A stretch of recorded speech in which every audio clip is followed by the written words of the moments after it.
You're born in a village beneath a cedar forest, where the moss is always damp and the air smells of wood smoke.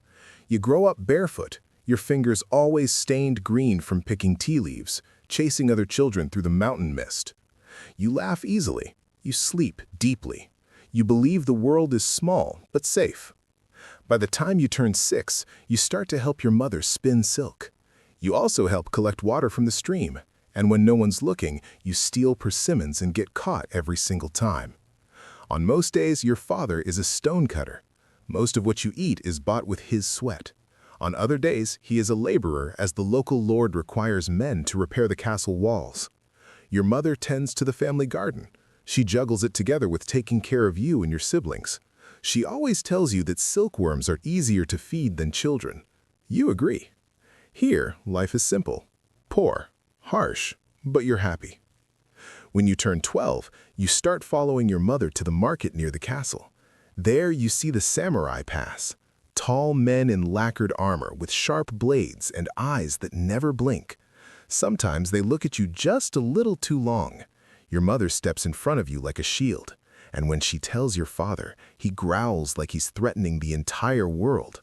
But soon, you hear adults whispering words like clans, betrayal, missing sons, and the shogun's reach expanding. You pretend not to notice, but the air feels different now, tense, watchful. You're 15 when the war finally arrives. Not with traitors this time, but with fire. The raid starts before sunrise. Screams jolt you awake, smoke chokes the air, and the world that used to be safe suddenly feels too small to hide in. Your father tries to defend the home with a wood axe, but katanas don't care about courage. He is cut down. Your mother pushes you toward the back door, telling you to run, but the soldiers are already there. Rope bites into your wrist before you understand what's happening. Your friends vanish in the chaos, your siblings too.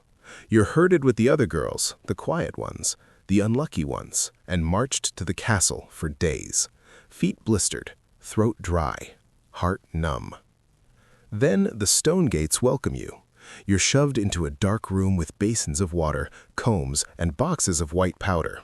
Except you're cataloged as a different kind of servant. By the time the sun rises over the watchtower, you've learned 2 things. Screaming is useless, and they like you better when you're invisible. Once you arrive, the transformation begins.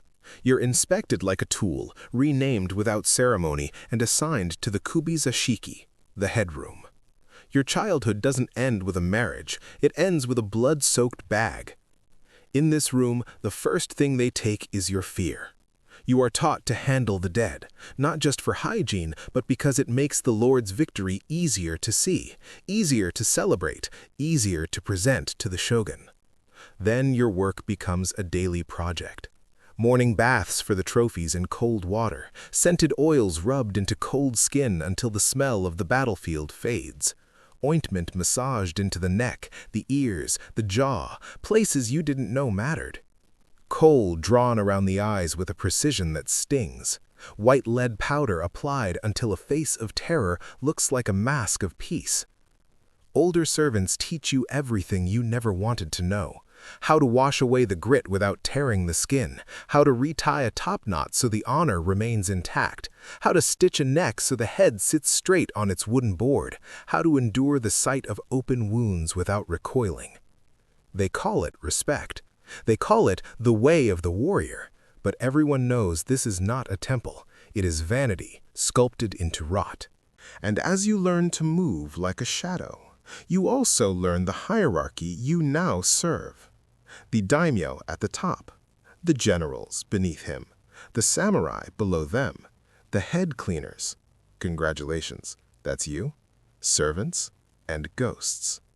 But none of that really matters, because in the headroom there is only one rule worth remembering whispered by the older girls with dead eyes.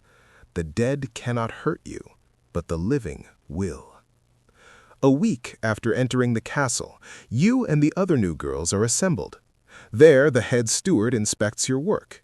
He doesn't speak, he just tilts the chin of a severed head, studies your stitches, looks at the rouge on the lips, a silent appraisal.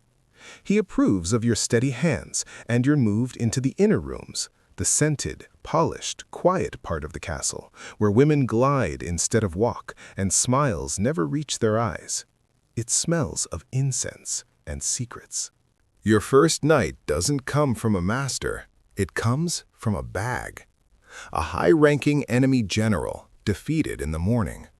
The steward calls your name and you follow, because not following is not an option. He treats you like a tool, like something the house provides, like tea or ink. The general's face is mangled. You are expected to fix it as if nothing happened. You move like you're made of paper, bent too far.